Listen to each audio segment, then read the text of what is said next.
The courtroom fell silent. A 17-year-old girl stood before the judge who had ruined her life, holding proof of his mistake. The jury watched. The cameras rolled. The truth was out. She stepped forward, her voice cutting through the tension. "So tell me, Your Honor, do you believe in accountability?" What happened next shocked everyone. But let's start from the beginning. The laughter faded into an uneasy silence. The weight of Lillian's words hung in the air like a hammer suspended mid-swing, ready to strike. Judge Grayson's smirk twitched, his fingers curling against the polished wood of his bench. He wasn't used to being challenged, especially not by a teenage girl standing alone at the defendant's table, her only weapon, the truth. The murmur in the courtroom grew louder, a ripple of curiosity and disbelief. Reporters leaned in, pens poised, their cameras shifting focus. This wasn't just another minor appearing before the court. This was a confrontation. Grayson exhaled, a slow, deliberate breath. "I don't have time for vague accusations, Miss Carter." His voice carried the authority of a man who had spent decades in power, never questioned, never doubted. "If you're here to waste the court's time with baseless claims, I suggest you reconsider before you embarrass yourself further." Lillian's jaw tightened, but she didn't waver. 2 years ago, I was sentenced to 6 months in juvenile detention for a crime I didn't commit. Grayson barely blinked. And, she said, her voice growing sharper. "You sentenced me despite contradictory witness statements, weak evidence, and a public defender who barely fought for me." A few gasps scattered through the room. Some jurors exchanged uncertain glances. Grayson's eyes narrowed. "Are you suggesting I acted improperly?" Lillian's hands gripped the edge of the table. "I'm suggesting you never cared. You saw a poor teenager with no resources and no one to fight for her, and you rubber-stamped a conviction because it was easy." Silence. Heavy. Uncomfortable. The tension in the room was a live wire, and Lillian had just struck a match. Grayson tapped a finger against the bench, his patience visibly fraying. "Watch your tone." "Why?" Lillian shot back. "Because I'm telling the truth? Because I won't sit here and pretend that what you did to me was fair." The judge leaned forward. His smirk was gone now, replaced by something colder, calculated. "Miss Carter, I have presided over thousands of cases, each one based on evidence and due process. If you expect me to remember the specifics of yours, I'm afraid you overestimate your significance." Lillian let that sink in. Overestimate her significance. She straightened, pushing past the knot in her throat. "I wasn't significant enough to warrant a second look. Not significant enough for an appeal. Just a name on a docket. A disposable case." Her voice didn't shake, but the words cut deep. And from the murmurs growing in the courtroom, it wasn't just her who felt it. Grayson exhaled through his nose, clearly irritated. "This is the justice system, Miss Carter, not a personal grievance board." Lillian didn't blink. "Justice?" She almost laughed. "You took 6 months of my life, and now I'm here to take them back." A beat of silence. The judge adjusted his robe, regaining his composure. "Even if I did rule against you, what do you expect to accomplish here? The past can't be changed." Lillian's stomach churned, but her voice stayed steady. "No, but it can be corrected." And then she pulled out the folder.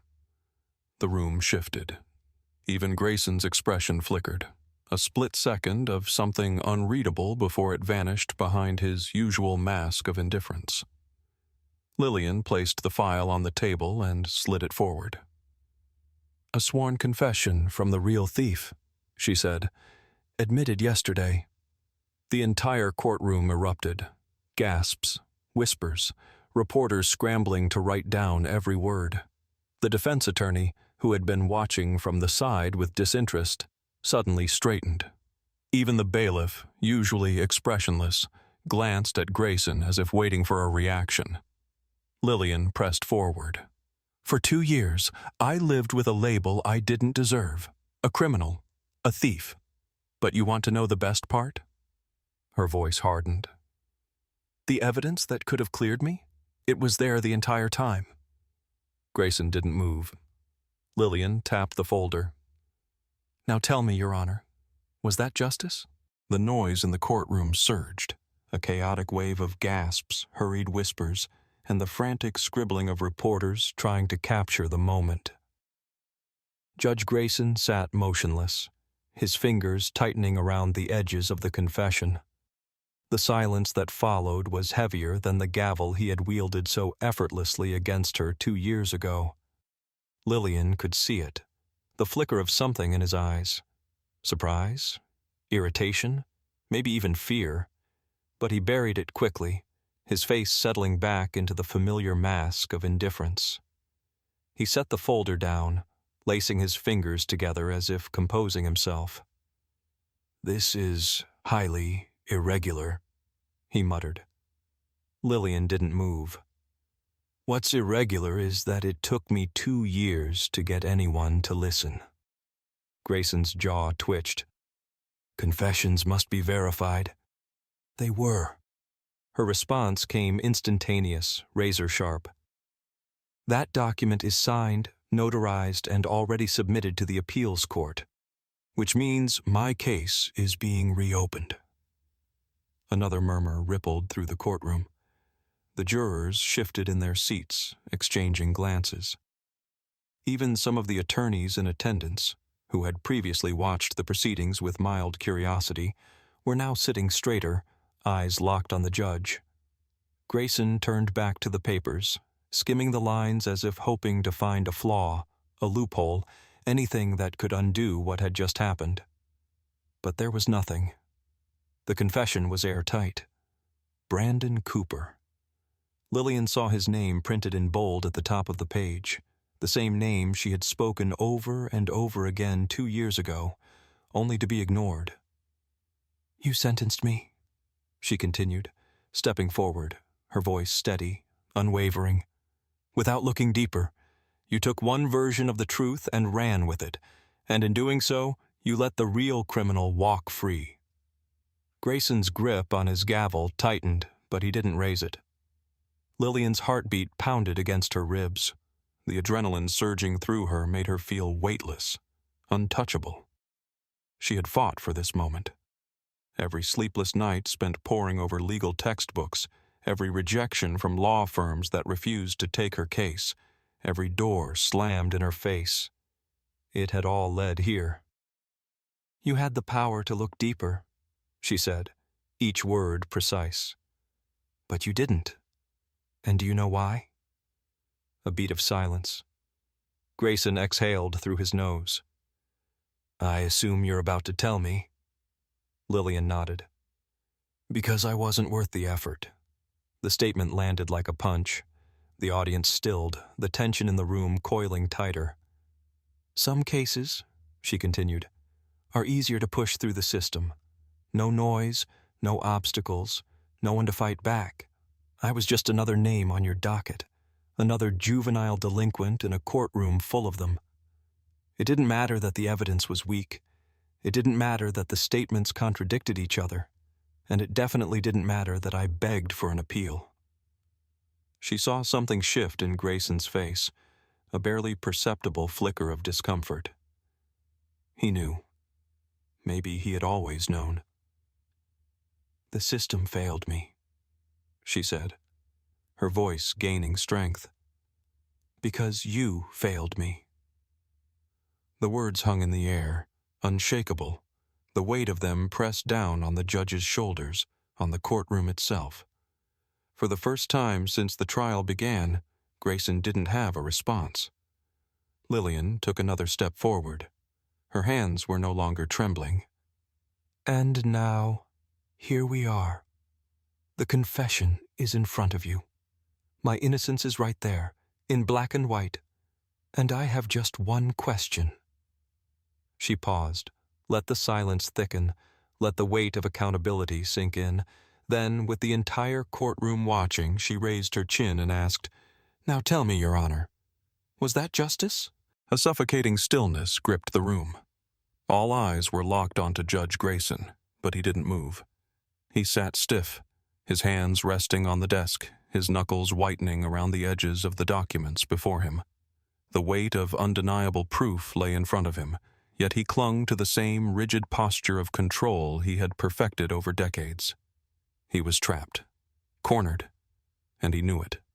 His mouth parted slightly as if searching for an answer, but no words came. He glanced toward the jury, toward the attorneys in attendance, as if looking for an escape. But there was none. Lillian had made sure of that. Finally, his voice came, measured but strained. This is highly irregular. He reached for the papers, buying himself a moment, but it didn't help. Confessions must be verified. They were. Lillian's interruption cut like a knife. Grayson's head snapped up, but she didn't falter. Her voice held steel.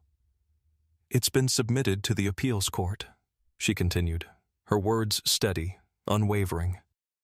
Which means my case is being reopened. The murmurs in the courtroom grew again, a low wave of tension rising. Even some of the other judges in attendance had turned their heads, eyes narrowing as they listened. The cameras rolled. The press scribbled furiously. Lillian took a step forward. But I wanted you to hear it first. She let the moment stretch, the silence tightening like a noose around the man who had once decided her fate so easily. Because I need to know something. Grayson's fingers twitched, but his expression stayed unreadable. Lillian's eyes narrowed. She leaned in slightly, her voice quieter now, but it sliced deeper. Do you feel even a little bit responsible for what happened to me? The question landed like a slap across the face. A ripple of shock coursed through the courtroom. It wasn't just about proving her innocence anymore. It was about accountability. Grayson's lips pressed into a firm line. His eyes darkened, his jaw locking in place. Judges do not operate on feelings, he said. His voice, usually commanding, sounded mechanical now. We operate on the law. Lillian's mouth curled into something between a smile and a grimace. She straightened, crossing her arms. Then let's talk about the law. Her gaze shifted, from the judge to the jury. She didn't raise her voice, but it carried through the room with quiet force. There is a systemic problem when a teenage girl can be sent to juvenile detention without proper evidence while the real criminal walks free for 2 years. A few members of the jury stirred. Some glanced at each other. Others looked away, uneasy. Because she was right. Lillian inhaled slowly, steadying herself. Her hands trembled slightly, but she refused to let it show. There is a problem, she continued, her voice edged with raw emotion. When a judge, someone who holds power over lives, treats justice like an inconvenience. Her words landed like blows, hammering against the courtroom's suffocating silence. Grayson's jaw flexed. He didn't respond, but his silence spoke louder than anything he could have said. Lillian wasn't done. And if you believe in the law, she said, her voice sharpening, then you should believe in accountability, because right now, there is zero accountability for what happened to me. Grayson exhaled sharply, shifting in his chair. The discomfort in the room was palpable. Lillian turned back to him, her gaze unwavering. So tell me, Your Honor, she said, the final words slow, deliberate, impossible to ignore. Do you believe in accountability? The silence that followed was absolute.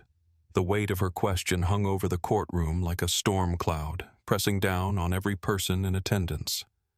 The cameras recorded. The jury waited. The world watched.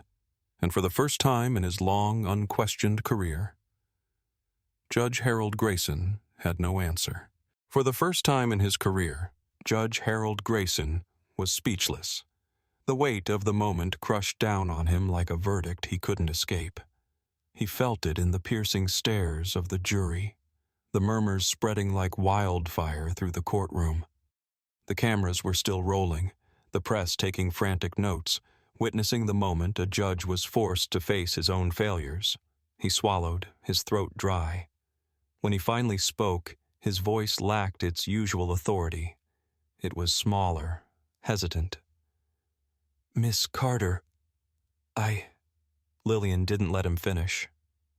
"I don't want your apology." Her words cut through the air like a blade, sharp, precise, unforgiving. Grayson flinched, ever so slightly. Lillian took another step forward, eyes locked onto his. She was done being dismissed, done being ignored. "I want you to be better," she said, her voice steady. "Not just for me, but for every kid who walks into this courtroom hoping for fairness." Silence. A silence that felt different now. Not one of control, but one of reckoning. Then a slow movement in the jury box. The jury foreman stood, adjusting his suit jacket. His expression was unreadable, but his voice was clear, deliberate. "Your Honor," he said, "I motion to recommend an official review of all of Judge Grayson's past rulings regarding juvenile cases." A stunned hush. Then, a ripple of agreement. A few heads nodded, then more. Even some of the lawyers in attendance, Grayson's own colleagues, began to murmur their assent. Lillian watched as a flicker of true fear crossed Grayson's face. Not for her, for himself. For the first time, the man who had held absolute power in this courtroom was the one being judged. Lillian took one last step forward. The cameras zoomed in. The air felt electric.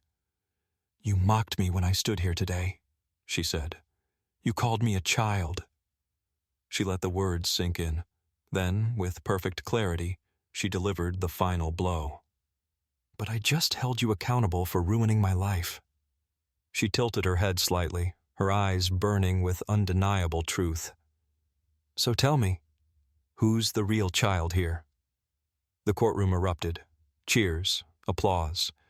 A swell of voices, reporters scrambling to capture the moment history was made. And at the center of it all, Judge Harold Grayson sat frozen, his face pale, his world crumbling around him. Lillian Carter had just done what no one thought possible. She had taken on a system that failed her, and won, and the world was watching.